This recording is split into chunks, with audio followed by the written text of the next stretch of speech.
Assalamualaikum warahmatullahi wabarakatuh. Kali ini Wisata Karhun akan mengajak kalian semua ke Pamijahan, tepatnya Gua Saparwadi. Tapi sebelumnya, mohon dukung dulu channel kami dengan cara subscribe, like, comment, and share, dan jangan lupa bunyikan tombol notifikasinya untuk mendapatkan video terupdate dari kami.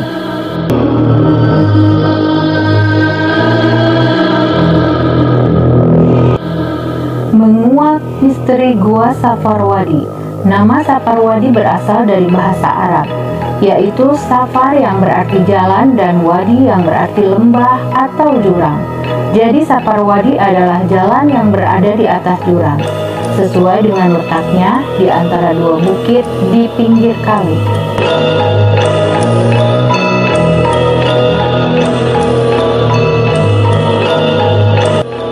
Di Pamijahan terdapat makam penyebar agama Islam Syekh Haji Abdul Muhyi. Makam ini terletak di Desa Pamijahan, Kecamatan Bantar Kalong, 65 km ke arah selatan dari pusat kota Tasikmalaya.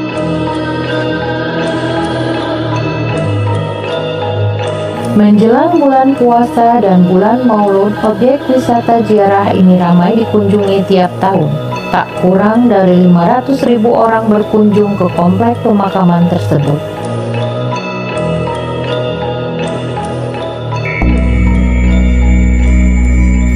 Para penziarah mengunjungi makam Syekh Haji Abdul Muhyi untuk sholat dan berdoa. Kemudian melanjutkan perjalanan ke Gua Saparwadi yang tak jauh dari lokasi makam. Di gua itu terdapat petilasan Syekh Haji Abdul Muhyi seperti pertapaan, masjid, batu peci haji, dan tempat yang dulunya dipercaya sebagai pesantren.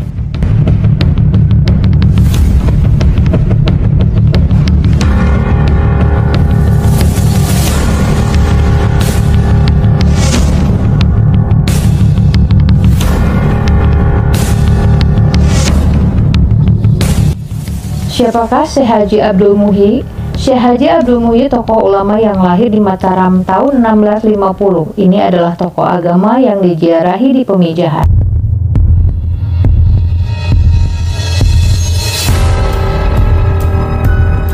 Dalam misinya menyebarkan agama Islam di Jawa Barat, ia mengembara hingga ke Pamengpeuk, Garut Selatan. Setelah setahun, Abdul Muhyi melanjutkan pengembaraannya hingga ke daerah Batuwangi dan Lebak Siuh.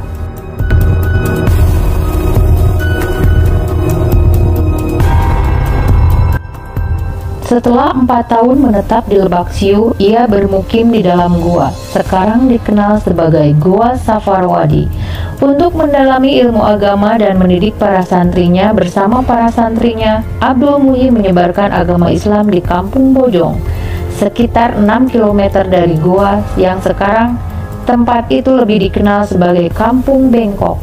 Sekitar 2 km dari Bojong, ia mendirikan perkampungan baru yang disebut Kampung Saparwadi.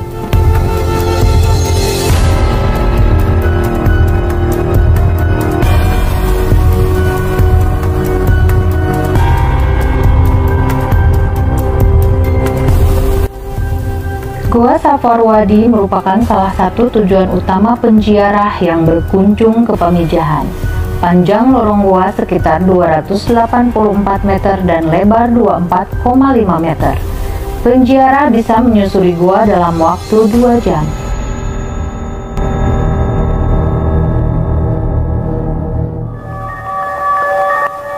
Di dalam Gua Saparwadi terdapat sumber air Cikahuripan yang keluar dari sela-sela dinding batu cadas. Mata air itu terus mengalir sepanjang tahun. Oleh masyarakat sekitar, air itu dipopulerkan sebagai air Zam-Zam Pamijahan.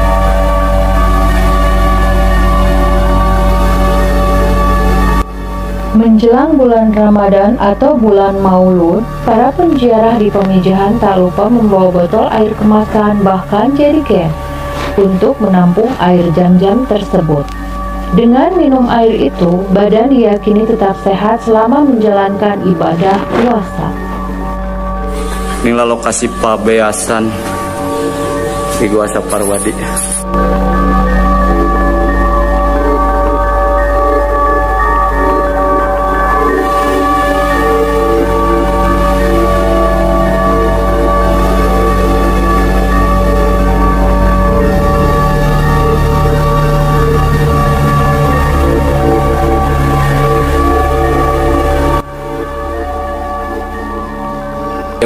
naon kan?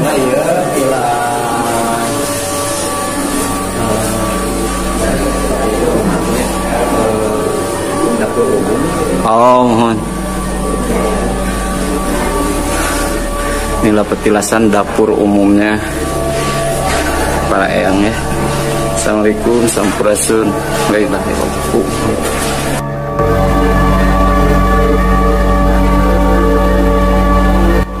Walaupun kalian pergi ke tempat yang bersejarah seperti ini, diharapkan jangan jaga kebersihan ini, jangan seperti kayak ini dicoret-coret ya. Ini salah satu adab yang tidak terpuji sebetulnya. Inilah lokasi dapur umumnya para wali dulu atau Syekh Abdul Muhyi. Kita bentar lagi kita akan menuju ke Kopiah ya, Kopiah Haji. Dan mitosnya di sana itu kalau konon kalau di kepala kita ada yang pas, kita akan pergi ke tanah suci menunaikan rukun Islam yang kelima. Itu si mitosnya, tapi ya itu kembali lagi ke keimanan kita ya. Sampai ketemu di sana.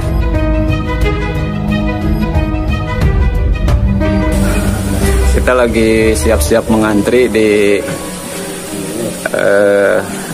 kopiahnya para wali. Konon kayak mitosnya seperti yang saya bilang tadi, bahwa konon katanya kalau kepala kita ada yang pas di salah satu kopiah di sini, kita akan menunaikan ibadah haji yang rukun Islam yang kelima.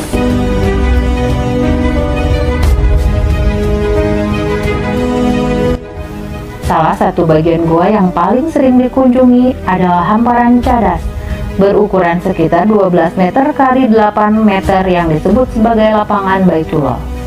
Tempat itu dulu sering dipakai sholat Syekh Abdul Muhyi bersama para santrinya.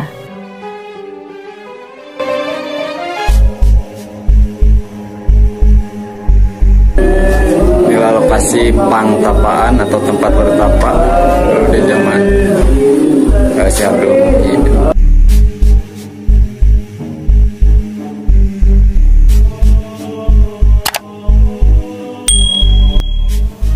Konon beberapa cerita yang beredar di masyarakat, Goa Safarwadi dianggap sebagai tempat yang memiliki lorong sebagai jalan pintas menuju berbagai tempat di dunia, seperti kota Banten, Cirebon, bahkan kota Mekah.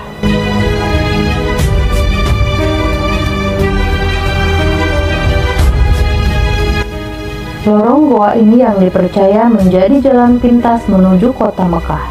Tapi saat ini lorong tersebut ditutupi dengan jeruji besi, dikarenakan banyak di antara penziarah yang nekat memasuki lorong tersebut dan tidak bisa, bahkan tidak pernah kembali.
Kita harus bergantian ya satu-satu karena lokasinya makin ke atas makin sempit.